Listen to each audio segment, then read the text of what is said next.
Welcome back. A couple of weeks, and for our first post World Series show, we are thrilled to have a special guest with us. You guys know him, you love him, Mike Soroka. What's happening, Mike?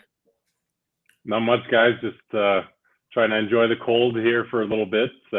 Quick off season, and then get back to it. Mike is in. Are you? You're not in Banff, right? You live in Calgary. Yeah, I'm actually in downtown Calgary right now. Yeah. You posted some pictures from Banff. It's Banff, right? That's the way it's pronounced. Banff. You're bang on. Yeah, that's it. It's yeah, lucky to call it home. I mean, it's only about 45 minutes, an hour from here, and I mean, I can see the mountains from our apartment, and yeah, it's something I always took for granted growing up. I'm sure. Yeah. Eric's probably pretty similar. Is you don't understand kind of where you are until you leave, and then it's like, oh, okay, Yeah. I get it now. Yeah. Yeah, you showed us that view earlier. You're in a high rise in Calgary, right? Apartment. Yep. My girlfriend works downtown here at a bank, and yeah, so we're just trying to enjoy it. Like I said, live life a little bit now, and past a couple of long rehabs. So yeah, you're having a normal off season.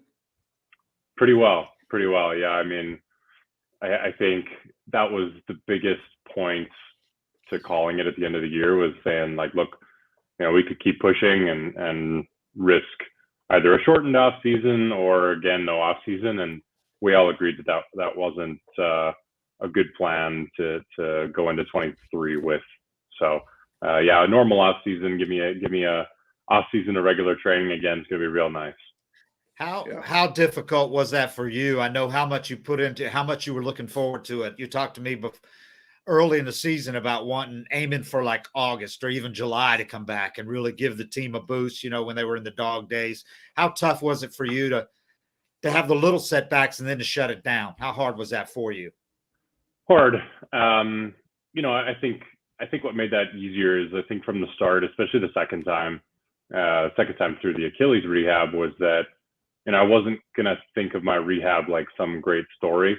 Because I think once you start getting into the mindset of, oh, this is a huge comeback, I'm going to do this, I'm going to do that, start, it's just unneeded pressure, and it's distracting you from your goals on a daily basis, right? And I think, getting away from the fantasy of, returning, having a sub-3, guiding the guys into the playoffs, like you want to entertain those thoughts, that's fun, but you realize that there's a lot of things out of control. And, we were in, we can say this now because this is, it's pretty well, I mean, it is public. I just probably haven't said it. I realized in, I guess, June, July area, kind of coming back into it, I realized I was still kind of getting into the Achilles too much when coming off the mound. And I could kind of tell that, things weren't going badly, but I could tell that if I didn't fix it now, I might end up paying for it down the line. And that wasn't the plan either. So I talked to Alex right away, and I said, look, I have a great opportunity to go learn exactly what I'm doing and how to get out of that, to give myself longevity, not just this year, not next year, but the rest of my career. There was some pretty glaring issues that I had done, honestly, most of my career, and kind of got to a point where it did bite me in the ass, right? So I went out to see a guy named Bob Kais out in Salt Lake City. Spent about 3-4 weeks there learning, exactly where I was going wrong, and kind of tracing things backwards and really looking at, what I could do immediately to change that. And, we got a ton of good work in. I honestly think it was the best decision I had made all year. It's something it's a continual process, right? It's not one and done. There's lots of things still to work on, but, that was extremely important, so that when I took the mound again, August, I felt confident that, my ankle was never going to be a problem, and it wasn't. Now the only part was that, obviously, when I kind of ramped it up a little bit, got into games, I think we just got to a point where, probably just seeing the fact that I hadn't gotten to train like myself in 2+ years, all my focus had been on my ankle, and Guys, we talk about coming back stronger than ever after arm injuries because they've been working on their arm for, 12 plus months. And not that I neglected arm care and stuff like that. I just didn't get to do what, I usually would have, or else I would have been, I'd have been a slave to my body all day. Right. And I think I was for a while and kind of realized, I think it was about spring training when we realized like, all right, I can't keep doing this, or, I'm just going to run into a brick wall come mid-season, and, I'm going to need to start an off season really early. So we got out there and just, it was little things, right? Little things that added up, got to a point where mechanical things. Just like the little things that ended up shutting me down with, this little shoulder thing, and we took care of that pretty quick, and then little elbow thing, and then it was like, all right, you know what? I think we're got to look at some signs here and say, you got back to pitching. I'm glad I got out there and got to kind of iron out some kinks, because there was a few things that I definitely missed coming back, and flipping the switch from rehab to competing was more difficult than I thought it was going to be. Right. I think immediately my first game out wasn't bad because I definitely wasn't thinking. I said, you know what? I don't know what I'm going to get. Yeah. I'm going to go out there. I'm going to let it eat. I'm going to play. And it worked. And then I'm sitting here like, all right. Struck out everybody. I'm back. Yeah, right. And then the next game, everything I had the previous game wasn't there. It was just like, poof, gone. And, that's what happens in spring training. That's what happens lead up to an off season where, you're kind of riding this one, and then eventually, you find that flat line and you have more consistency. And so that's kind of what I found in games as well, was that, 3 innings, I'd have it, and then I'd go out in the fourth, and it was like, whoa, where'd that go? Yeah. It's just kind of that's what I noticed about your starts. You'd have like one bad inning, you'd be cruising along, and then you'd have one bad inning. Yeah, sure. And we can sit here and say, I could put an excuse out there, but at the end of the day, those are the little things that you need to remember how to find consistency for 6+ innings. And that's where it was frustrating, because I'd go out there and honestly, after a start in Buffalo, my velo was back up. Everything was in good shape. Everything felt like me. Aggression was there. And then I went out the next game, and I think, struck out the side in the first against Durham. Mm-hmm. And then 2 innings later, I've given up 3 homers on two bad pitches. You know what I mean? Like, there were pitches that I threw and I was like, what are you doing? Like, that was horrible, And so it's those little things that I'm glad I got out there. I'm glad I got that out of the way, and can kind of remember how to compete and just go do it come spring training. When did you go visit this guy? Was this after you came on here the first time, when you talked to us about, your extensive rehab and why you felt really confident about returning from the Achilles? Was this after that? When did you go see him? I'm not sure. When I saw him, I guess I went out there late June maybe, and was out there for most of July. Uh-huh. I think was what happened. So I already knew, we had talked prior to, and we knew where the problem was, and we kind of tried to fix things on our own. It just wasn't taking it. It's really hard to fix things at, max intent. Yeah. And that's mechanical things you're talking about. You're getting at your, Yeah. And, I could explain that. I mean, it'll be pretty apparent when I get back on the mound. You'd be able to take a side by side and say, holy crap, like that back leg is significantly different now. And all for good things. I think the best part about Bob is I'm going to be tooting his horn here a little bit, and I know guys have talked about him previously. His big one, obviously, he worked with Trevor Bauer started in 2017. Mm-hmm. Was able to kind of show Trevor where he was going wrong, and the reason was because Bob's compiled about 35 years of data, starting with Nolan Ryan back in, last 5 years of his career. So when Tom House worked with 3D biokinetics, that was Bob. He worked with Tom House. Yeah, and they kind of started together, and then Bob worked with the Mets for a number of years in the 90s with Tom Seaver. And it is honestly quite comical how many things are very common among the best that have ever done it. I think when I watch videos side by side of Randy Johnson and Greg Maddux, they look very different.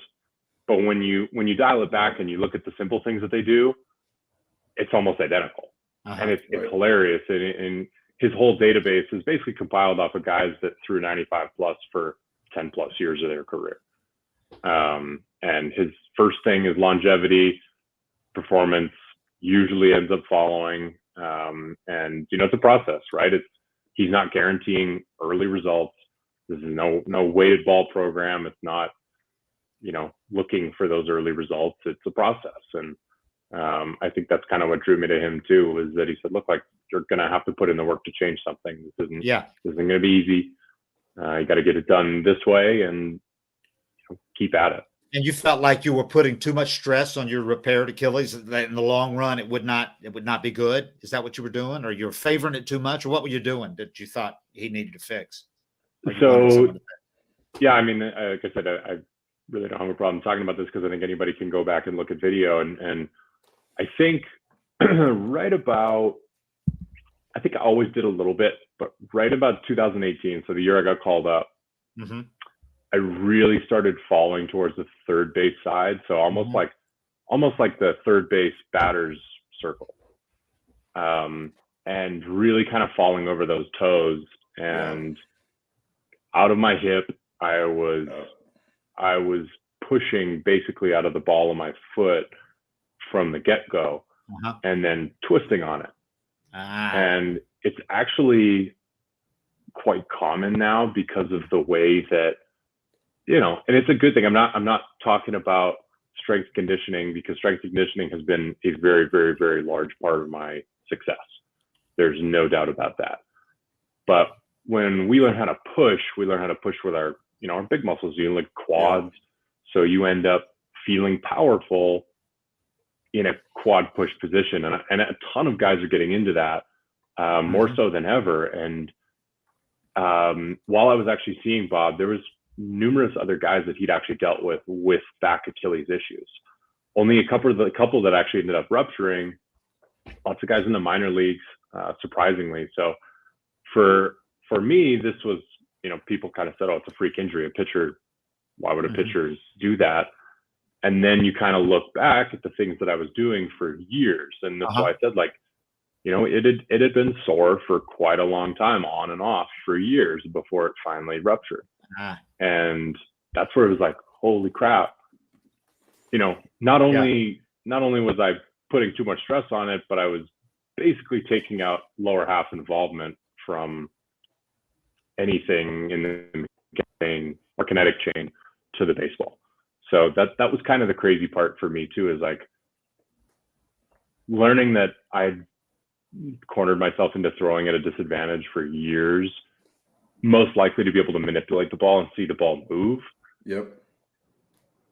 Was kind of tough to grasp, but already seeing some things on the way back when things connected and things are like, okay, I felt that. That felt awesome. And now I finally, can see some things that I'm doing similar to some other guys. There's tons of guys in Major League Baseball that do it really well right now. But for some reason, I went the other way. And it worked because I managed to manipulate the ball, like I said earlier, and make it move. So myself included, nobody was going to change that.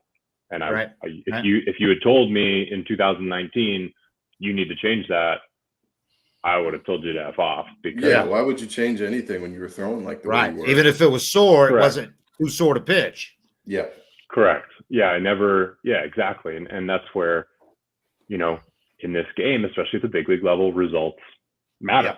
Yeah. So I think, I kept going in that certain direction. And, if I hadn't have taken that bad step off the mound, maybe it never would have ruptured. But, it could have very easily ruptured doing box jumps or med ball throws. And that would have been a whole other mess. So as a result, do you feel like, even though it's taken longer to get back because you're learning a different delivery in a way too, over the long run, you think this is going to be beneficial and you think you could still have a long career because of this. Does this help your confidence about your long-term prospects? Yeah, immensely. And honestly, what's even helped even more is talking to guys like Charlie. Charlie made it pretty apparent to me. This was probably earlier this year, I think, is he said that he felt like he struggled for about 10 years to throw without hurting. And he said, honestly, it took me a long time to kind of figure some things out. And then once I did, that's when kind of the performance side started to fall into place. He always had good stuff. Like you could talk to people who watched him when he was at the Braves in the minor leagues. Oh, right. Nasty. He's got great stuff, right? It was just like, little things were missing. And that's kind of where he said, look, like the first chunk of your career, you need to keep searching for those things and keep learning. And in a way, I feel like I could end up looking back on this as, a small blessing in disguise, because if I never learned this, maybe I would have dealt with a bigger issue. Maybe I would have dealt with a large shoulder issue. I had small stuff here and there, but once you blow, your rotator cuff, it's a different story coming back, right? And so you never know. But talking to the older guys and seeing some guys that have changed some stuff in their career, it's definitely very encouraging. So first things first, though, is get one solid year, and then we'll worry about that. Right. So you shut it down at the end of, I think it was September 23rd, something like that, elbow inflammation. But that's a relatively minor thing. I mean, you feel good, and like Eric said, you're having a normal off season. Is that fair to say now for the first time in a long time? Yeah, and like we said, had it been, earlier in the season, it would have been, a fairly short shutdown to reprogram and then get back to it. But it just wasn't worth it. But everything kind of started to get better pretty quick. So. And it's just from ramping up, you think, right? The elbow, just little things, like I said, and probably is getting back to it, and again, not having really paid full attention to my arm for a couple of years was probably more than anything. And now this off season, I can train like an athlete and do arm care like a maniac every couple of days. So. It's exciting. Were you throwing with those different? You're talking about kind of load, like a different shin angle, right? And how you were loading, and direction. Were you throwing when you made your second comeback? Were you throwing with those mechanics when your arm started kind of bothering you? Yes and no. I kind of started to fall back into old habits, and that's where. It's very tough. But here and there, when I felt like things were going really well, I was much better. There's still, and like I said, the shin angle has a part to it, but it's the whole motion, right? And that's like, we don't love to teach just positions, because what's happening when you're moving down the mound, you need to be rotating, and right. I say that the easiest way to explain what I was doing was that my lower half was basically going to third base side, and my upper half was going to the first base side, and it has to be flipped. Right. You watch any of the hardest, healthiest throwers, their lower half basically is drifting towards the left-handed batter's box, righties, I would say, and their upper half is closing off as they're throwing. You look at Darvish, some of the positions that he gets to. Some of those guys, and it's not necessarily completely about shin angle. It was that I was basically taking my weight the wrong way, direction, and then at the end had to turn it back around to throw, straight. I did that same thing, chasing sink. Yep, and I think it's very common among sinker guys, because you want to get, over and across the baseball to see it do this. But the nice part was, and that's why I said, like, that outing in Rome, I still said, like, when I'd done things right, the sinker was still really good, if not, a bit better. And that's when it was like, or let's say it was at its best. I could see it when it was going dead straight the whole time. It held the zone until 55 feet and then gone. And, I wasn't used to, and I understand they were high A hitters. I get it.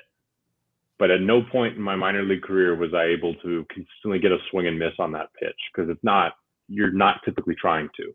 Right. But that's where, when thrown properly, I was like, okay, I don't need to see the ball go up and then back down. That's not the good one. So difficult, but like I said, it's a process, and it doesn't mean that I'm going to have things figured out by February 10th. This could be, process over years. And right. That's kind of where it took Bauer too. Is he was actually the opposite. He was flying way open. It took him time, but you can go back and look at his mechanics from 2016 to current and see, holy crap. Like I see it now. I get it. So what would you say to those who saw you, have this latest setback, and that made them think, see, I was worried, he's never going to be what he was. In your mind, you're thinking, no, they don't understand all the changes I've made. In your mind, you think you can be a different and really effective pitcher. Do you reach your full potential over a more sustained period? Is that fair to say? I do. Like I said, again, though, from earlier on this podcast, was that, I got to put my head down and work. Yeah, talk about it. Just it's not, something. Yeah, I can fantasize about it. Pitching as a 39-year-old, just like Justin Verlander is. That's obviously the dream. But that's a long ways away, and there's work that I got to do today and tomorrow to be able to kind of, follow that path. And it is just doing this, right? It's kind of just that steady gain and keep going. I think that's the position that I'm very, very lucky to be in, is to be with a club that believes in that also. We all kind of understand that, this could be a great opportunity to kind of just learn a little bit, keep getting better. But again, I've talked about this with my pitching coach at home here, Chris Rietzma. I pitched for the Braves a long time. Yeah, I love Rietzma. Yeah. There you go. So he's your guy there, huh? Yeah, tell him hi for me next time you see him. I will. We went back all the way to high school videos, and I did things a lot better with my lower half in high school than I did, once I started to get through pro ball, and again, results were there, so nobody was going to change things, but this was something that happened in me to be able to, again, make the ball move. And, we started kind of being able to look and understand, okay, this is where I went wrong. And what did I start to try and do? And again, it's a long process, but yes, I think I never really worried about mechanics in my career. I honestly was the kind of guy that said, that's a big reason why a lot of guys don't succeed, is because they're stuck learning mechanics. And because you could keep going with it and it never ends. There's always something to pick at. You can strike out the side and be like, oh, my back foot's coming up early. We just struck out the side. Exactly. So, and that's where, like, even the best of the best, I think the most efficient score that Bob has ever seen was Nolan Ryan's 73 out of 80. And that's where arguably the best thrower of all time still had some things that he didn't do quite perfectly. And that's where you got to be careful that you're not chasing perfection here. You chase the things that are glaring issues, and then it's like, okay, let's compete. What's the problem? Let's compete. Let's kind of go back when we need to. But again, I would have told somebody that wanted to change my mechanics in AA, AAA, big leagues, I would have said, no chance, man. Yeah. I would have said, no, not happening. And, it would have taken an injury for me to kind of look at that and say, okay, I do need change. But, there's little things that whether guys do naturally or whether they actually got a chance to learn in high school and college and early in pro ball. With the technology that's out right now, I know a lot of guys in college were able to learn about some of these things that I did wrong. They learned how to do it right. In these pitching labs and all that. Early on, yeah. And that's where, I'm absolutely not salty from the fact that I got to be pitching up through the minor leagues through my teenage years. Yeah. Right. It's incredible opportunity. And that's why I'm sitting here. And, at the end of the day, I'm 25 years old and getting a chance to learn all this now with big league experience. I'm still in a decent place. So what was hurting when you decide, or aching or whatever, that made you decide to go pursue this, in the middle of the season last year or in June or whatever it was? You said, was there anything in particular? Was your Achilles sore at all? Because you said you were getting into it too much. What was the thing? Yeah, a little bit. A little bit. I noticed, calf started tightening up again after I pitched. It was just going down the road that I'd been down, and I said, no, we're not doing this. Not again, man. Yeah. And initially I said, we'll wait for the off season to do this, but everybody agreed that once we got on the call, this was what we needed to do. And Alex, to his credit, was extremely supportive of this and said, look, like, if this is what you truly believe you need to do to make your career better, do it. That's what I want. I want you back, and I want you good. I don't want you to come back and, pull the plug because things aren't going so well. So, and that was after you went down to Florida, right? Initially, because was that when we were waiting for you to start throwing in games? Because we're like going, okay, he's been down there for like a month. What's going on? That time, right? Yes, that was that time. So they were very coy about it. Yeah, and I did get hit by the knee on a bad comebacker. That sucked. That was unbelievable. It was the last pitch too. It was like, he knew I was throwing a fastball. I left it a little far over the plate, and it came right back at me on the inside of the knee, and so that definitely sucked. But I mean, that didn't definitely take me out for a month. Right. But that's kind of what we said. All right, you know what? That's just a sign. I got to go fix this. Let's go. Who hit you with the comebacker, by the way? This sounds bad. I do not remember his name. I was going to say, is he out of the organization? He's extended player. Yeah. Number 117. So hey man, what you've obviously got a good gym where you throw with Chris up there, or where you work out, because it's 25 degrees outside, right? I mean, you're not out 25. Huh? It's minus 25. Is it really? No, we Celsius. So I mean, it's like minus 10, 15 Fahrenheit. Wow. So yeah. But anyways, he's actually got he's heading a program, the Weber Wildcats. Neil Weber, tons of things in Calgary, mainly, at the end, he has a private school, and his grandson loves baseball. And he said, all right, I'll build a baseball academy.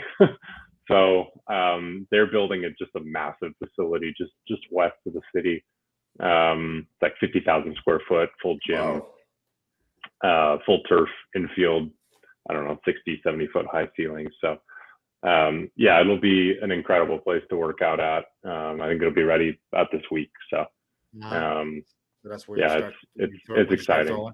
When will you start throwing again? Hopefully, pretty soon here. Probably hopefully in the next week or two. Like I said, trying to get ahead of some things with arm care, and we'll see what gives. But done lots of dry work with mechanical stuff, and now it's time to slowly let that bleed into my actual throwing. So it's an exciting time. You must have been thrilled when the Braves re-signed Charlie. Absolutely. I mean, we always said, like, and this is what we all wondered, because obviously, he has a family, three kids, and he obviously spends quite a bit of time going back and forth to Tampa during the season to visit them when, they're back in school. But, we always said if the longer we can keep Charlie around, the better. I mean, he's every year. I know people were watching him at the beginning of the year. And again, it's the same sort of thing, is that, he rehabbed through the off season, came into spring training and didn't quite get the full spring training to iron out those kinks. And, it took him a little bit, but we all know it's still there. we still saw him in spring training. He's sitting 97 on a backfield. Yeah. With nobody watching, right? And it's like, I don't think he believed it actually when we told him. It's like, Charlie, you're sitting 97. He's like, no. Yeah. No. I mean, because he's just, he's the nicest guy. He's got some of the best perspective and, advice in baseball. I think, he's been through it all. So he was one of the guiding voices for me when I re-ruptured, a second time. He, just had the best words, and he said, it's going to be okay. Yeah. That was it. That's the best thing I could have heard at the time. And, we're excited to have him back. And yeah, he had a stretch there, man. I mean, because the end numbers weren't quite up to his normal, but he had a stretch of like 18 starts. I looked at it where he was every bit as good as he's ever been. Yeah. After Absolutely. that slow start, and then he had a couple of bad ones at the end. But yeah, he was very effective for more than half season. When the Braves were chasing down the Mets, he was damn good. Yeah, he's still punching out over 200 guys in a season. It's like, it's still there, and that's where I think people are quick to kind of pull a trigger and say, no, that's it. It's just because his age is there, it's gone, it's never coming back. But every year when you're old, they're going to say that. Yeah, I think honestly, every year for a lot of people in general, and that's something I prepared myself for as well. Once people said, there was flashes, and if they'd watched the games, it probably would have been a different story. But you see the lines, and they would have. I was very prepared to hear that. Oh, that's He's it. done. My best days are behind me. But you're 25. You're gonna be fine. You like that? You like that? The possibilities of joining a rotation that's got, I mean, Freed, Kyle Wright, the dude named Spencer Strider's pretty good, and Charlie. I mean, that's a pretty good four to start with. Oh yeah, I mean those guys, especially Kyle. We all knew it was in there. He's one of those guys where it was just a matter of something clicking, and it did finally, right? It's kind of like, I know that's probably a GM's worst nightmare is seeing a guy like that. And eventually, maybe he doesn't figure out while he's with you, but then a year or two later, he's on second or third team, and then bingo, and then he's a Cy Young candidate. You see examples of that throughout the league over and over and over again with guys that, just kind of rode this wave for years. And then eventually, Jake Arrieta, I think, is probably the best example of that. When it was like this, he had glimpses of it, and then all of a sudden he's putting up a 1.6 ERA that year. Mm-hmm. Garrett Cole did it too. He was good with Pittsburgh, but then he shit canned that sinker or two-seamer, and all of a sudden he was just unhittable. Yeah, I think there's a couple things that he probably did, over a couple of years. Again, it's not an immediate formula, but I think there's lots of examples to know that if I just keep going, things are going to work themselves out, and I believe I'm on the right path. And I guess I just keep putting one foot in front of the other. How much you alluded to this earlier, but how there must be quite a bond between you and Alex and the team and all the others on the team that you've worked with. I mean, you've done so much work with these people over the last couple of years. Does it feel like you're such an integral part of things with them, even though you're not been on the field? Does it feel like the Braves are your family in a way that you spend so much time with them? Yeah, they're absolutely, behind me every step of the way. And I think I realize I'm extremely fortunate to kind of have that. And that's where, getting back to it, I think you almost feel, I don't want to say added pressure, because it is a privilege to have everybody behind you, but you want to get back out there for everybody else too. Yeah, you don't want to let them down. There's a lot of people that, have aided in me getting back to just where I am today. Forget about where I'm going to be a year or two from now. There's so many people in that list, a lot with the Braves organization, a lot outside that I've been to. Obviously my staff in Green Bay, Evo in Phoenix. I got a bunch of people, and obviously Bob in Salt Lake City. There's a lot of people outside of it, but the Braves in particular have absolutely supported me every step of the way. And yeah, it does mean extra, and that's why, I hope I do get to figure it out for them. I kept thinking about you this year when the other guy that had 2 Achilles ruptures finally put it together with the White Sox. He had some good moments this year. Pretty good season. Yeah, and he can move too. And he's a That was the load, best man. part. He's putting a lot of pressure on that Achilles. Yeah, and then that was the best part for me. And then he actually rehabbed with the same staff that I rehabbed with Green Bay, and seeing him run around the bases like he does, and he moves like Yeah. he's above average runner. Yeah. And seeing that, I was like, all right, just keep going, just keep doing your calf raises. He's a big guy. Just keep going. Yeah, absolutely. So you've been able to you're able to run enough to, you feel like that's coming along too? I mean, that's probably getting better and better, right? As you get further and further into the thing, running. Yeah, I think everybody says even after one Achilles is usually between 12 to 18 months before they start to really kind of get past a lot of it and say, okay, I felt good, but now it's starting to kind of fall into place. And I think I'm finding that more than ever in these last, couple months. And I guess training like a normal athlete again, being able to jump every day and not worrying about how many reps I'm doing. Eventually get back to sprinting here in, a couple months because, it's November. But I think the funniest part, and I don't know if, Eric, you found that with injuries too, but typically if I'm running and I just, let's say this was 2-3 months ago, if I line up cones and go for a run and I analyze video, I can still pick out some small things that I'm doing, and I'm just like, okay, I can clean that up. But the funny part is when there's a ground ball hit over and I gotta cover first. That's the best I've ran almost maybe ever, honestly. I watched a couple of videos. I'm like, damn, I'm cooking. Yeah. Down in Florida? That's better. No, I mean in rehab games in AAA. Wow. That is a huge difference of like trying to run right versus just doing it, not thinking about it.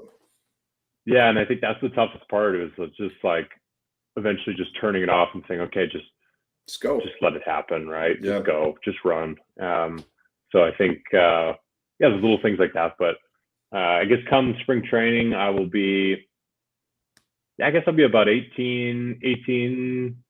19 months, somewhere in there, out from my second one. And I mean, tissue remodels, especially a big tendon like that is going to remodel for up to about 2 years post surgery. So I know it's nice to know that it's going to keep even, getting better too, if I just keep up with it, I've seen that. So I guess I just keep doing the calf raises and we'll be in a good place. It'll feel good, not having a trainer follow you around, just, going out and doing your PFPs or playing your catch and not looking over your shoulder and seeing somebody monitoring it or worrying about it yourself. That's going to feel really good. Just being one of the guys again. Yeah. I think that was one of the better parts. And obviously, again, love the support that the staff has given me, but absolutely being able to be treated just like an athlete again was extremely good. And I honestly, it was almost a switch that got flipped right as soon as I was off rehab assignment, and I said, all right, just go play. I had a conversation with Alex Snit and Cranny, was like, you know what, this is what we got to do. You need innings. I realize I need innings. Let's go get it.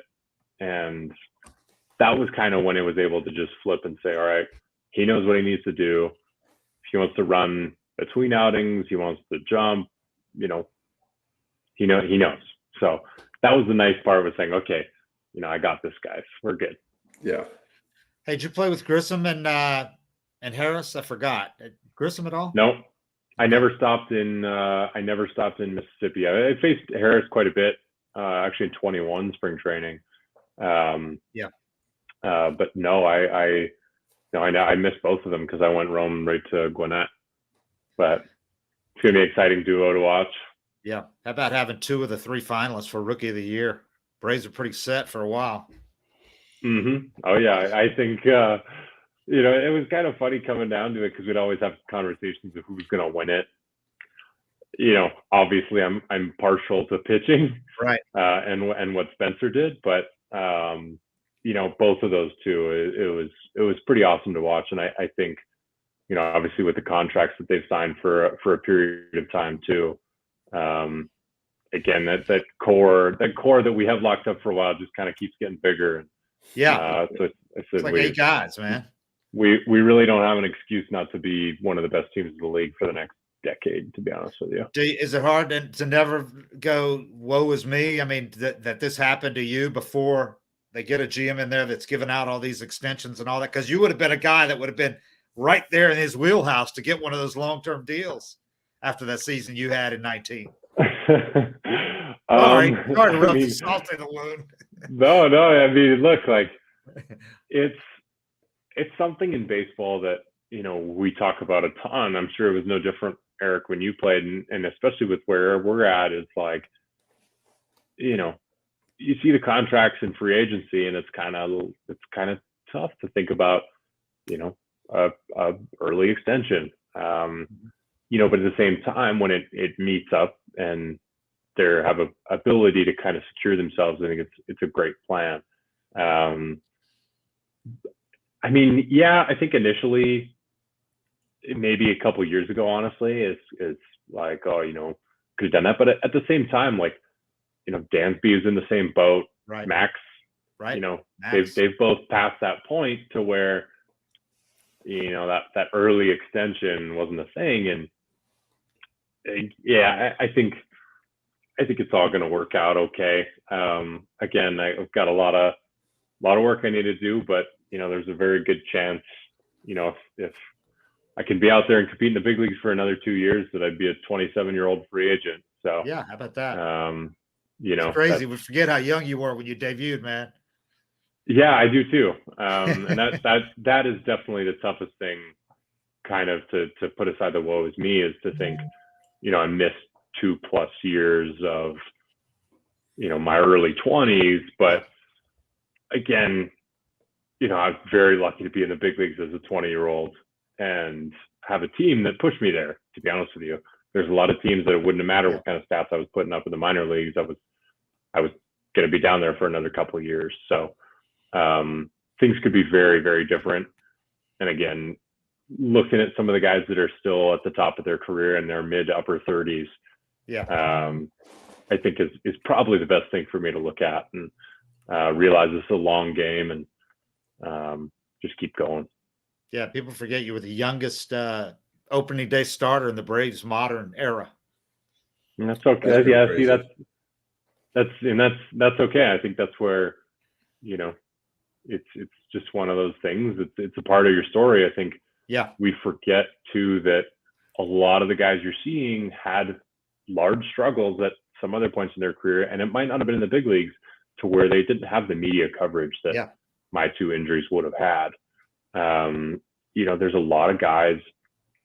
I'm trying to think of examples. Some guys that really struggled for some years. I mean, Carlos Rodon is one that comes to mind. He was.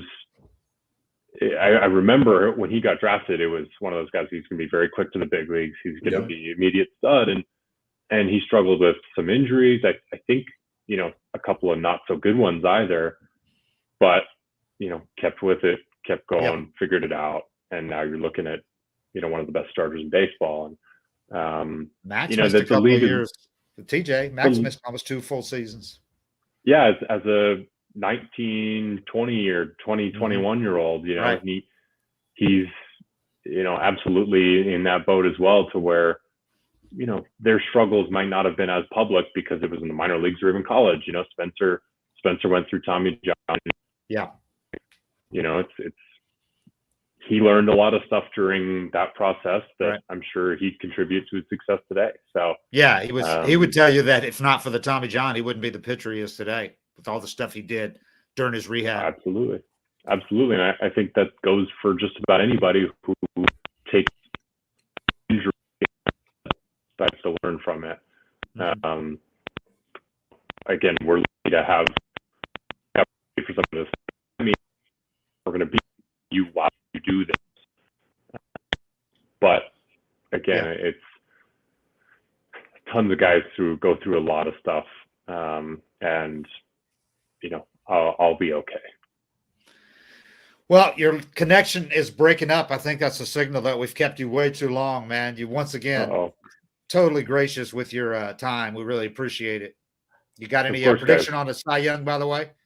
I think Alcantara is a pretty popular choice with the 4/5 of the season that he had before he struggled at all. Yeah, I think what he did just was a little too extra, especially what he did with innings and complete games. Complete games.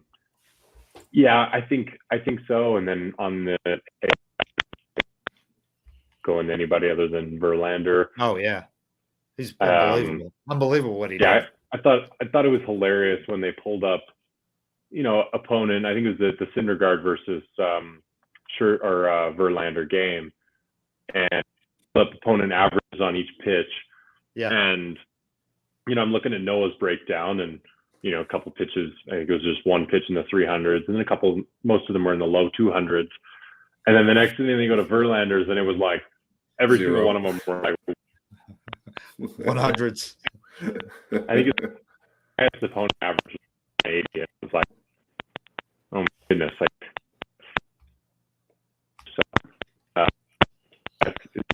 in a good place. Hope they don't move the mound back too soon here. Yeah.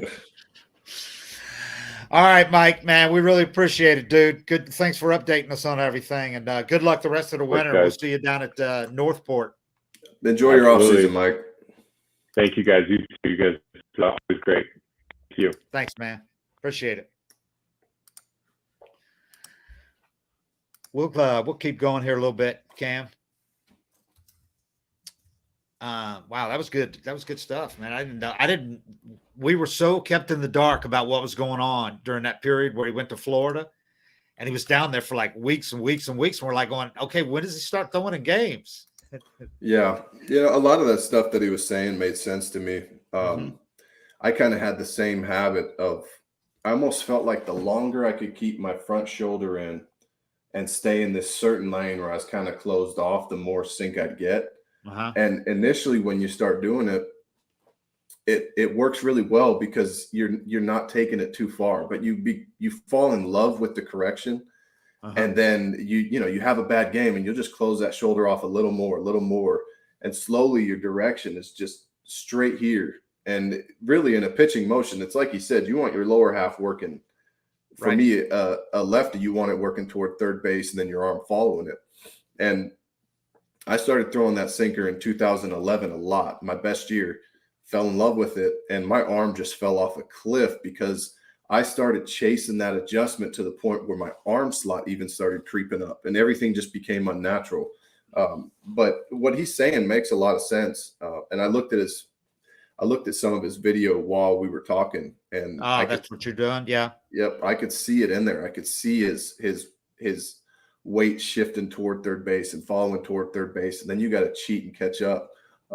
But yeah, it made a lot of sense what he's saying, and the beauty of it for him is that he's got a chance to really iron that out and learn that and repeat it and build the muscle memory where it can be a long-term change for him. Versus, like he said, when you're out competing, I'm not changing anything if I'm getting out. So it really could succeed, man. Yeah, I'm not.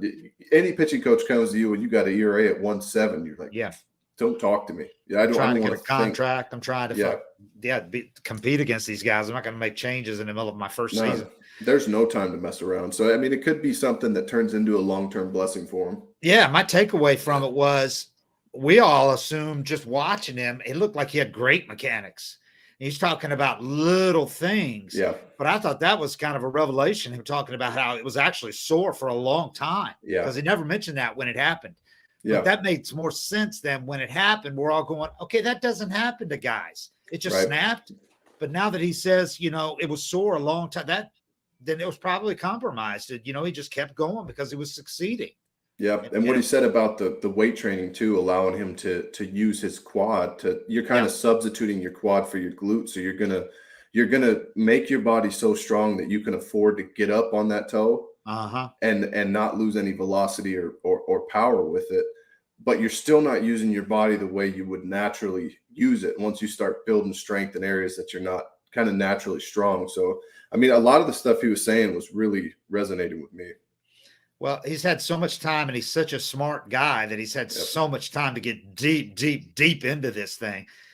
And that was, I mean, obviously he picked the right guy to go see. I mean, that's crazy. I didn't know that he'd worked with them, all those guys he's talking about. Yeah. And that was why I asked him too, you know, when his arm started hurting, because I think anytime you change things with your lower half or even how you've used your arm for the, you know, if you've been doing that for 3, 4, 5 years, he's talking about going back to high school. So 7 years, 8 years ago, those changes, anytime you tweak anything, it's like, now you're using your arm a little different. Now your forearm's in a different position, your shoulder's in a little different position. And there's just kind of some growing pains with making those long-term changes. I mean, you could see where obviously you don't wish that on anybody going through what he's gone through. But I mean, there's a chance we might look back 10, 12 years from now and gone, if he'd never fixed any of this stuff, he might have had a great career until that Achilles blew out 5 years into it instead of a year and a half, 2 years into it, where he had to really force to change everything when it blew out again. And he might have more longevity as a, you know, maybe not the same type pitcher he was, but a guy that can do it for a lot longer period. Because it's obvious now he was not going to be able to sustain what he was doing with the thing sore, you know, and he's just pitching through it. Well, and like he said, you know, I mean, he could have wound up having those things he was doing wrong could have led to a major shoulder injury. And I know, you know, Achilles is not a small thing. Right. But when you're talking about your shoulder and you're a thrower, you tear your capsule or rotator cuff, you know, a lot of guys don't come back from that. Right. Even for me personally, once I started really chasing sink, I'd never had shoulder trouble in my life until I came back from Tommy John and was still trying to make the ball sink.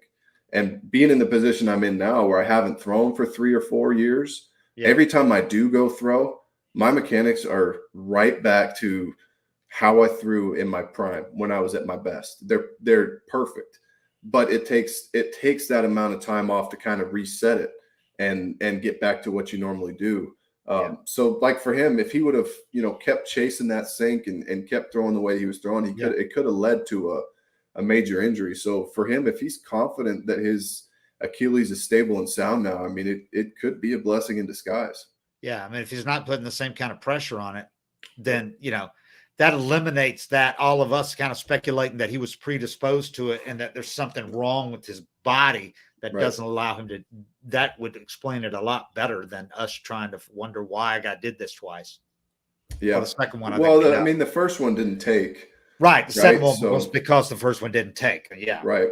So, I mean, it just could have been a result of his mechanical changes he was making. And now he gets the time off to reset it because you can't reset it while you're competing. Right. So it could turn into a really good thing for him. Well, it's going to be interesting, man. I don't think at least we're not going to have to worry every time he throws a pitch, like cringe across your fingers when he's on the mound. I think he's kind of past that. Yeah. Yeah, it's the worst thing. You don't ever want that following you around. And I think as a player too, you know, it seems like he's shaking it when he's talking about he can jump whenever he wants. He's talking about jumping, I'm going, whoa, geez, I don't know if I'd ever jump again. Yeah, no, it makes you nervous because you're kind of falling into that same mindset of let's not hurt this thing. Yeah. But it's the biggest deal is as an athlete, you have to shake that yourself. And you're it's those things are in the back of your head. And then you just get to a point one day where, you know, for me, it was my elbow. I went to throw and it didn't hurt anymore. Unfortunately, that was 2 years after I retired. Right. But you know, it's kind of like you get to that point, and then once you're confident in that joint or tendon or whatever it is, you can finally just move natural and move forward. And it seems like he's there, you know, with the Achilles. Yeah. All right. Well, we got GM meetings going on right now. It's been kind of a dead period, doing a lot of talking, not deals yet. But tomorrow stuff's going to start happening because tomorrow, Thursday, is the day, 5 days after the World Series, when teams and players have to decide on options. Brady's only got one guy in that position, Odorizzi, and it's a player option, so he's got to decide. Most of the guys that have player options decided right away because they knew they were either going to pick them up or not. Yeah. His is kind of an unusual case because he had a bad season after the trade, especially. So he's got to weigh, you know, you're not supposed to negotiate with other teams, but his agent obviously has got to be talking to teams going, well, theoretically, you know, and figure out, is there someone that's going to give him, He had a $6.25 million buyout, which is huge because of the incentives. If he declines it, he gets the buyout. Right. Got it. And a $12.5 million option. Both of those things doubled because he hit the incentives, which were pretty easy to hit. It was just a number of starts. It was just a matter of staying healthy over 2 years, relatively healthy over a 2-year stretch. So in his head, the Braves, when they traded for him, figured, well, he's going to decline it. We're going to pay the buyout because they said, well, if he doesn't, we'd be glad to pay him 12.5 because, especially at the time of the trade, he's a guy worth more than 12.5. Now, he didn't pitch well with the Braves at all. He had a couple of real good starts, but for the most part. So he's got to know that there's a team out there willing to give him, say, $7 million. Because then all of a sudden, between the buyout and the $7 million, he's going to get 13.5. Makes an extra mil, yeah. Right. So, I guess if he's not confident there's a team out there that'll do it, then go ahead and say, no, I'll take the option. Let's do it. I'm picking that thing up if I'm him. Yeah, it's crazy how fast your stock can fall, with just a few bad months with a team. I couldn't believe that I couldn't even get a major league deal after 2015. I know I had a bad year and I was terrible with the Mets, but I was coming off a stretch where that was my first bad season, however long, and it was just crickets. I had to go try to throw a showcase just to get teams to sign me to a minor league deal. If I'm in his position, I pick it up. Right. Unless a team, unless a guy texts his agent and says $8 million. Yeah. Or somebody says, we'll give you 2 years for something, and then you can add an extra year of security and take pressure off this next season. And it's got a buyout or blah, blah, blah, something creative. So, if he could get some security, I'm sure he'll do it. So I think agents definitely, whether they're supposed to or not, you're having conversations with teams. Sure. You're going to float his name and be like, we get some guaranteed money for this guy, or you have any interest? Absolutely. They've been gauging it for a little bit. Because if you're an agent, you're not going to report a team that's telling you, hey, we'll give you $8 million for your guy. Just so you know, you're not going to report him. You're going to say, cool, then we're going to turn down the option. Yeah. Because then the team's going to know if we don't give him that, then he's going to say, hey, well, they'd both be kind of incriminating themselves. Right. I was just got a text. I didn't know nothing about it. He just texted me out of the blue. So I don't know. We'll see. I still think there's going to be some team willing to give him. I mean, because for another team, it's only $7 or $8 million. Yeah. And I know he wasn't good with the Braves, but still, if you look at his body of work, they're not for a veteran starting pitcher that can give you 150 innings. $8 million ain't much. Yeah. Yeah. And you see those deals a lot. So I would still anticipate he's going to take the buyout. The Braves are going to pay him $6.25, but we'll see. We'll find out tomorrow. And then the Dansby thing, the Braves are going to make him, the qualifying offer. He'll turn it down, and then we'll go from there. I still think there's a pretty good chance that the Braves are going to re-sign him. He just makes the most sense. I really like. I mean, the four shortstops, you can't go wrong with any of them. But 2 of them are out of the Braves price range for where they've put themselves up now. I think what people don't understand is, and somebody laid it out well, I think it was on Fangraphs, where you've got to take the average annual value of all these extensions. Yeah. That's what's used for luxury tax purposes. So even while the Braves outlay is not much right now, their commitment for next year is not much. And you think, they could fit, Trey Turner and a max free extension in there. No, not without paying a big luxury tax, because those average annual value of those deals is a lot higher than what they're going to pay those guys next year. Yeah. They got to take the average. So that's how that's figured. So, and I think a lot of people also ran with when McGurk told, I think it was the AJC, he said, he told the AJC that he wants to his goal is to have a top 5 payroll. He didn't say next season. Right. But he wants to have a top 5 payroll. That might be a year or 2 from now. If that's where they want to get to. But a lot of people ran with that and started looking at what the top 5 payrolls were last year and go, okay, this is. They're signing Turner, DeGrom. Right.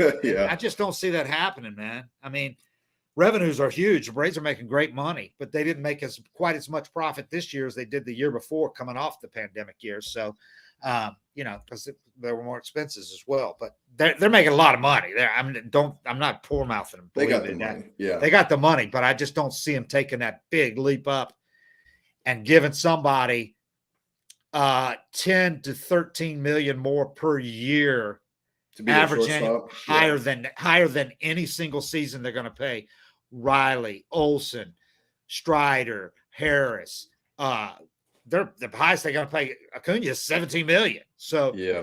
you're talking about with a Trey Turner, you're talking about double Acuna's salary at its peak every year, average annual value for a guy like Trey Turner. I just don't see that happening. Well, and I don't think the fall off to Dansby's that drastic. I mean, I love Dansby as a player. It ain't worth it. I'd rather spend that. Command the money those guys agree. are. I'd rather spend that money on two good relievers than Dansby. Yeah. Or Bogarts.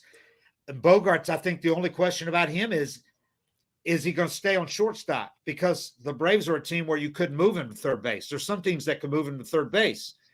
And he might be worth a little more than Dansby over a length of a contract. That's debatable. You got to take into account all the intangibles. Who's going to hold up best? Who knows?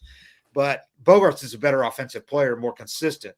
Been Mr. Consistency over 5 years. Yeah. But Dansby's defense is better. At least it was till last year. Bogarts had his best defensive year by far last year, by far. Is that the new Bogarts? I don't know. And if you're going to keep him, are you going to keep him at shortstop? You got to weigh that. But I think he'd be a great fallback if you don't do Dansby. Yeah. Bogarts. And they're going to make, I think, about the same. Pretty close. Yeah. Did you see that Tim Britton? I liked his. I think you linked that, but he had Trey Turner at 8 years, 296, Correa 8 years, 260. Yeah. And then Bogart 7 for 175 and Dansby 7 for 168. Which works out to $25 million a year for Bogarts and $24 million for Dansby. And I think that's pretty accurate. I think that's what you can Kylie McDaniel on ESPN today had his list too of all the top 25 free agents. And his was real close to what we've been talking about with Dansby when we were saying like 6, 150. You know, I still think that sounds good too with Dansby, $25 million a year. I think they could have got Dansby at 6, 120 a year ago. Oh, before this season. Yeah. I mean, he had a great year.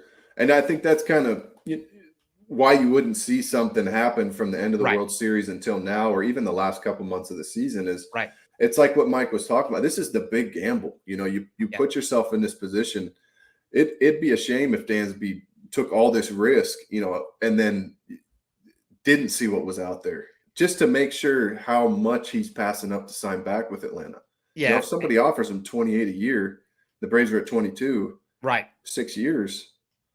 I think people freak out when they hear that because they immediately think Freddie Freeman. You got to not worry about that. For one thing, Dansby has said many times, I'm hands-on. I'm running my show. Yeah. You know, I'm not leaving it up to the agent, trusting he's going to update me and everything and do the right thing. He's the same agent, but Dansby says I'm running my show. And the other thing is there's no lockout. Right. That changed everything last year. So that was a kind of a perfect shitstorm last year. So I don't think people should worry so much that Dansby's going to look and see what's out there. And I know Chipper told Freddie, if you go look and see what's out there, you're not going to come back. But I don't see any problem with Dansby taking a week or two at least to see what's out there, you know? Well, you have to. And his agent knows now that if Alex says we're moving on, if we're not done by, you know, like we're ready. If he says that, he knows he's not bluffing. Right. And he ain't going to give him an ultimatum, which he says he didn't do, but everybody says he did. Right. I mean, you get to, I think it'll be a good thing because his agent already went through this once with the same team. Exactly. And if Dansby tells him, like, I want to be back in Atlanta, you know, like I want you to make your best effort to get me back here and give him an equal shot. Don't let Freddie happen again. Just tell the agent that. Don't let the Freddie situation happen again. No, all the heat his agent took for that. And I'm sure he took heat from Freddie too, you know, if everything went the way that it sounded. It sounded like he fired him, right? So he's not going to make that mistake again. Yeah. And I think both sides are going to be, both sides took heat over that. You know, the Braves also, a lot of people criticize the Braves for pivoting so fast to Olsen. If you really wanted Freddie, why didn't you tell him? All right, we're getting ready to do this. Here it is. Yep. So that was kind of why, you know, how bad did the Braves want to keep him? Well, if you did, then why didn't you tell him? So anyway, I think both sides are cautious of that. If both sides really want to be here, him to be here as bad as they say they do, there's no reason why it shouldn't happen because he's probably going to be on the low end of the 4 that are out there. And don't tell me you're going to expect to put Grissom at shortstop. I really don't think the Braves are planning to do that. He's not ready to do that. Yeah, it would change things if he hit the way he hit. I didn't pay too close attention to his defense, and I think that's for me where I really don't like the idea of trying to replace Dansby's defense and what he brings, you know, leadership wise to that infield. But and especially without Shift. right. With Vaughn, not hit. If he hit the way he hit, Yeah. those first couple weeks and kept doing it, it changed things. But that's the big leagues. That's what happens. You come up and then they adjust and you got to adjust back. But I do think, for me, he's the heart and soul of the team. He's a leader. You're losing him this year, but losing Freddie last year and then Dansby this year. Yeah. It's a big risk on a lot of the things that the Braves stand for and how they try to build their team. Yeah. From what I've heard, by all accounts, Bogarts, Correa, both are big leaders, but Correa, like we said, he's just out of it's not in their price range. I think he's going to the Dodgers. Right. They Kylie McDaniel had Trey Turner at 8 years, $272. That's $34 million a year. Yeah. And he had Correa at 8 years, $265, which is $33.1 million. Then you go down to Bogarts. He had him at 6 years, $168, $28 million average annual value. And he had Dansby at 6 years, $150, which is what you and I talked about. We thought would probably do it at $25 million. That's what Kylie and Tim Britton are both really good at this stuff. They've got about the best projections I've seen. So I really expect Dansby's going to get about 6 years, $150 million. I think that's probably what he's going to command on this. And maybe shocking, somebody gives him a 7th-year option or even makes it a 7-year deal. But I think at his age, the 7 years is probably pushing it a little much for a guy who depends. Speed is big part of his game too. Yeah. Well, yeah, and it's not a corner position where you just say whatever. A lot of his value is that athleticism at shortstop. Oh, absolutely. And the whole, running the ship from that infield position. At the end of his contract, if you wanted to move him to the outfield or something, at the end, okay. But maybe his body changes over that span. But he's the kind of guy, he's another one you don't have to worry about, he's going to put the work in. The conditioning and all that. I think he's going to look just like he looks now in 5 years. He's not going to gain 20 pounds as he ages. No, and I like what you said about, if one of those other shortstop signs for 12 or 13 million more than him, or even say 8 to 10, if you watch the World Series and the playoffs, the teams with those, like the Astros bullpen. Yeah. And the Phillies bullpen until the end was incredible. It carried them a long way. Yeah. Those guys finally ran out of gas. They finally got knocked around a little bit, but those guys were lights out for the first couple of rounds. So if you're able to put that money toward a lights out setup guy or late inning guy, along with getting another, shortstop's a hole now until Dansby signs back. So if you could plug that hole and deepen your bullpen with that money versus just one spot in the lineup. Yeah, because you're losing Kenley. You got to replace him, whether you're replacing him with a setup guy, a closer, whatever. You're losing him. You don't know for sure how good Luke's coming back. I'm sure they're going to re-sign Luke, but you don't know, how good Luke's going to be right away coming back. Matsuka's out next year. So you got to add at least one, and I'd add 2 big arms to that bullpen. I just watching that postseason, it was like McHugh. If you got if a team wasn't out of range for the Astros, as out of striking distance, once they went to that pen, it was over. Yeah, they shortened those games like the Braves did a year ago in the postseason. Yep. They shortened those games to 5 or 6 innings, man, because once you had like a 3-run lead after 5, you felt like it's over. Wrap. Yeah. It's over. Yeah. And that's a nice luxury to have. And to get through 162 and still have those guys, you're going to need to be at spring training in a situation like the Braves were last year where you go, why did they sign Kenley too? You're going to need that because you're going to need them. The way people bullpens are used nowadays with nobody going 7 and 8 innings hardly anymore. It's unusual when they do. 175 is 200 innings now. Yeah. Nobody's saying that for more than 175. You need that depth to keep those guys fresh. So I'd do that. I'd add a couple of you got to add a couple of arms, man. You still got to figure out left field, but I think Vaughn Grissom could be the answer out there, even if it's in a platoon, some type of platoon with Rosario, whatever. And you got to figure out what the hell to do with Ozuna, man. Yeah. I don't know. I don't know what you could do. The old bad contract swap, ideally that's what you'd like. But I like Arizona, for instance, they need to trade Bumgarner. Sure, I'd love to have Bumgarner for depth. Have Bumgarner great in the clubhouse, all that, good influence. But, not that you're going to depend on him, but you'd rather have him than Ozuna. But does Arizona want Ozuna? I don't know. Maybe. I don't know. I doubt it. Yeah, it's one thing if it's just a bad contract, but then you have to deal with the Right. The off the field shit. the baggage of those things. You got to sell your fans on why do we want this guy exactly? Yeah. That's got the domestic violence thing, and then last year was arrested. We want him because he's what, great? No, he's not great. Yeah. So well, if he was raking 30 bombs, yeah.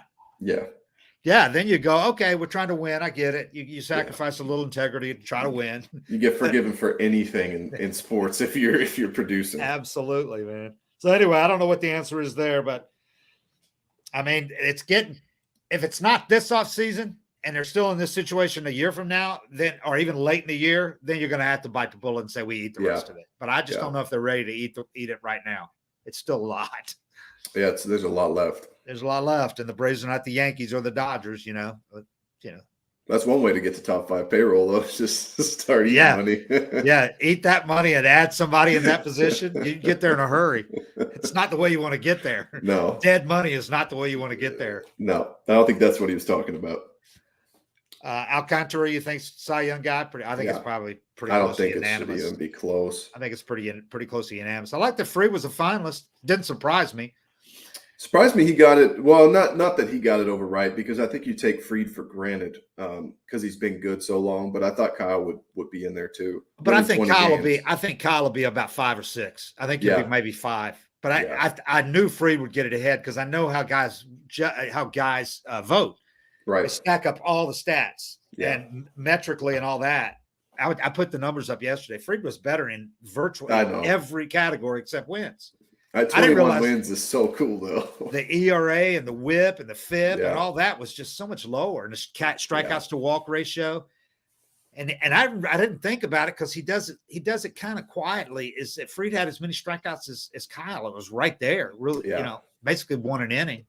It's just the standard set for the guy. When Kyle goes out and strikes out 7 and throws 7 innings with 2 runs or something. Yeah, it feels great because he's working his way out of that. Am I worried about this guy or not? We're not worried about him at all anymore. But Freed has been out of that stage for 4 years. Right. When he goes out and does it, it's just like, oh yeah, it's another good start for Max. Whatever. Right. And Kyle's piling up those wins a year after being in AAA. Yes. And it's so much more noticeable. And he's a great talker. He talks a lot after games and all that. Yep. Freed's just low key, man. Everything's low key about him, so you just take it for granted. Yep. But he's an ace, man. And it didn't help him, as far as the perception, what happened in the postseason. Kyle's the one that went out and pitched up to his potential. So, Freed was, man, he obviously was waylaid by that flu that he had. He was not ready yet. He was weak. Yeah, he wasn't right. He's not a real big guy. Maybe if you're 230 pounds, 6'5", and you get the flu and you lose 5-10 pounds, you're okay. But he didn't have 5 or 10 pounds to lose. No, he's a lot of guys have like a sugar reserve on him that getting sick doesn't really bother him too much. Max is pretty lean. He's as slender as you want to be. No more poundage loss, and he was weakened by that flu and upper respiratory, whatever the combo that he had. It was it was worse than we thought at the time when he just vomited in a trash can. So anyway, I think Alcantara wins that. I don't know, man. I was the guy that thought Harris all along in the Rookie of the Year, but Strider has won like 2 or 3 of them. Harris won the Baseball Digest one. I'm not gonna be surprised now either way it goes. Yeah. If I was voting, I still would vote Harris, but I'm totally not going to argue against Strider getting it. If he gets it, I understand. He had a historic season with strikeouts. Yeah, I mean it's fast, but I'd never seen somebody that can just. A lot of times he throws it right down the middle. Yeah, and it's just by him. I mean it's. He wins the flash factor. Mike did some really cool stuff, but Spencer put up some numbers. The dude for the Astros reminded me of Strider when they were breaking down what he does with his fastball. Mm-hmm. How he has that carry on it. Javier. Yep. Same thing. Same thing, though. He's not 6'4", coming downhill throwing 98. He's coming from that lower angle. And what they were describing, Verducci was describing, is exactly like I heard you describe it, now Leiter describe it. Strider's not coming on that same plane. And these guys have these launch angle swings, and Strider's fastball looks like it's going up because it's got that giddy up, that ride on it. And Javier was really similar. That dude was unhittable that day. Unhittable. Literally. Well, yeah. Unhittable. I mean, it was no hitter.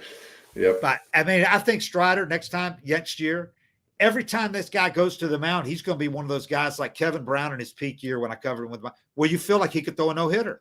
Yeah. Freed was on a stretch like that this year, but I think Strider is going to carry a no-hitter to the 5th inning like every other time he's out there next year. Yeah, well, it's one thing to have an unhittable off-speed pitch, but you can't just sit there and crank off 80 sliders in a game.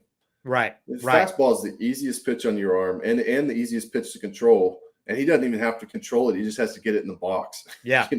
I mean, it's really lucky when your number one sign is a swing and miss pitch. That's what makes him special. Yeah, because you look at Kyle or Max, if they didn't have one or two of their breaking balls or secondary pitches on a particular, it got ugly sometimes. They might give up 9 hits. Yep. Strider does not. When he gets ugly, it's oh man, I gave up 5 hits and 3 runs in 4 innings with 12 strikeouts. Right. Yeah.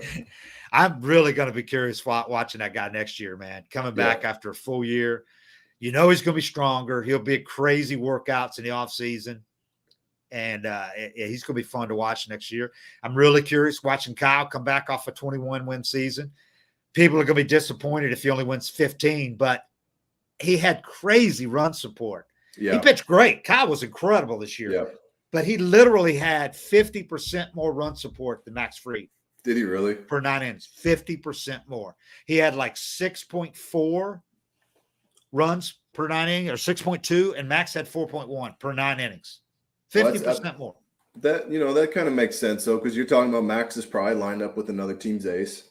Yeah. And if you're Kyle, you were probably the 3rd or 4th starter for a lot of the year. And that's where he started out. Yeah. You're facing, and then you have some bad luck, and next thing you know, I think he led the majors in run support for qualified pitchers. Yeah. So that's why those wins. I mean, he was getting a decision every game. I don't. Yeah, but you still gotta. Oh, you got to pitch great. There's no doubt. I mean, to win those games. Yeah, you're not going to win 20 games in this day and age. Not pitching your ass off. For one thing, you're not going to go 5 innings. A lot of these guys are not going to go 5 innings, to get a decision. So that's another nice thing about Kyle is he really learned how to pitch to contact. Right. He might have a bad 2nd inning and still go 6 innings. He might have a 25 pitch inning in the 1st or 2nd inning and still go 6. And Max was like that too. Charlie was like that. Yeah. They were all like that. It was good for those 3 during the season that didn't stress the bullpen nearly as much as a lot of these teams had. That's going to be Strider's issue is pitching to contact and nobody can hit his fastball. Like I'm begging these guys to put it in play early in the count. They keep swinging through it. Oh shit, man! Teams next year, whoever's in the pen, they're going to be like thankful when Strider comes out of the game. Yeah, like they were this year. So it's going to be interesting. I think the Braves will. I think they'll add a starter, but I don't think it's not going to be a frontline guy like people think. Maybe I'll be surprised, but I really don't think so because you don't think DeGrom's coming. We have consistently shot that down, and people ask me about it. I try to avoid discussion. They're not only do I not think he's coming, but I think it'd be pretty dumb to give a guy $43 million or whatever he wants to get the Scherzer contract, who does not stay healthy he's going to give you basically half a season of starts. I know he's incredible. He's the best pitcher in baseball when he's healthy. Yeah. But yeah, that's kind of that's my thoughts on it. I don't think it'd be necessarily dumb, but I think it's risky for sure. Yeah, I think a team like the Dodgers can afford to take that risk. Yeah. Braves can't afford to pay that guy twice as much as they're paying anybody else and get 15 starts out of him. Yeah. I shouldn't say dumb because you can't say it's dumb to sign the best pitcher in baseball. Right. I just think with their payroll, their need at shortstop, their need to add a couple of bullpen arms, I think you'd be better served getting a really reliable back of the rotation guy added for depth. Yeah. That's just if somebody signs him and if he stays healthy, even at $40 million, it's like it might be a bargain, but that's tying up a lot of your payroll. Yeah. I mean, if he goes and gives you 25 starts next year, you'll be happy. Yep. And you're paying him $43 million, man. That's crazy. That's got to be a huge payroll team. There's only a couple that can take that risk. Yep. And the Yankees aren't going to be the do it. Mets. I mean, maybe he's Mets. I think he ends up staying. Yeah. I think maybe Cohen just opting out for leverage, but Cohen's got the money. That price is no object. He's already paying a huge luxury tax. they signed Diaz to $100 million. You see that? Yeah, exactly. 100. Yeah. So if you're going to pay your closer $20 million a year for 5 years, yeah. I mean, DeGrom he's a god there, Dude, DeGrom is more DeGrom jerseys than anybody at that stadium, hands down. Yeah. Including the two guys that beat the shit out of that Braves fan that day. remember they had DeGrom jerseys on. Yeah. So I think they'll end up signing him. I do. And if not them, I think it's got to be like the Dodgers. I think there's only two teams that are willing to take that risk.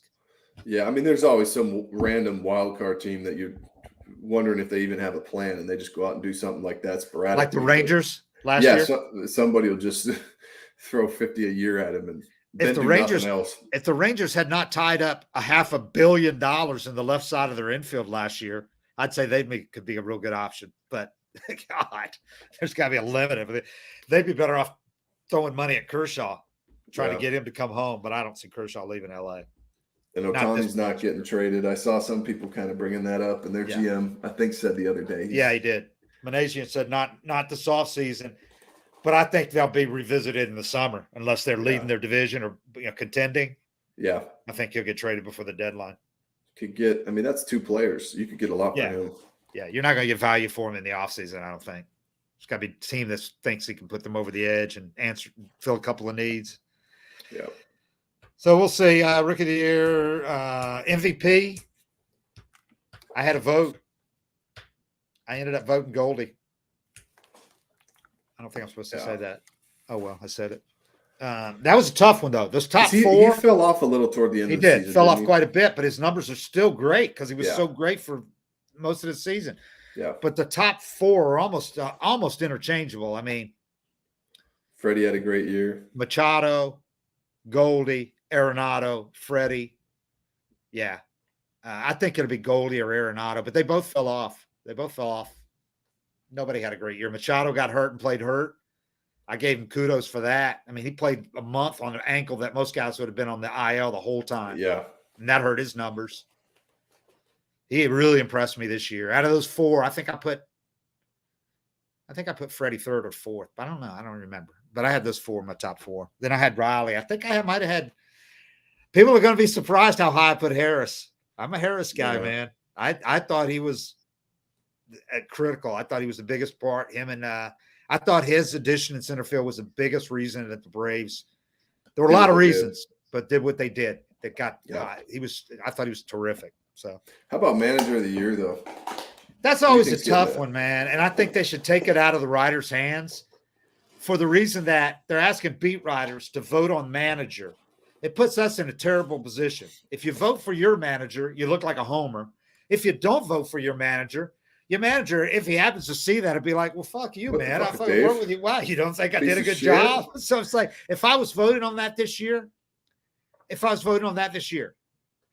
out of those three finalists, how am I going to vote Showalter over Snitker when I watched Snitker beat a 10.5 game deficit and sweep them in the biggest series of the year, the last week of the season? How in the world would I vote Showalter over Snitker? And then you look at the Dodgers roster, and it's like they win 1,000 games every season. How am I going to give it to that guy? Right. It's a tough one. That's a tough one. If I had a vote, I don't have a vote this year. If I was voting, I'd vote Snitker. Yeah. I would have. I think it's a tough one because it's almost like what you've done recently. So Showalter's going to get a lot of credit for coming in and turning something around. Right. Snitker's won 5 straight. Right. What did he do different this year? What was the payroll compared to the Mets? Right.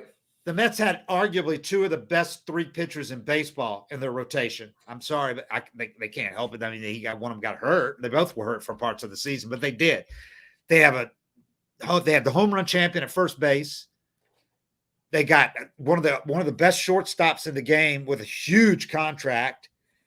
I mean, they got the best closer in the game this year.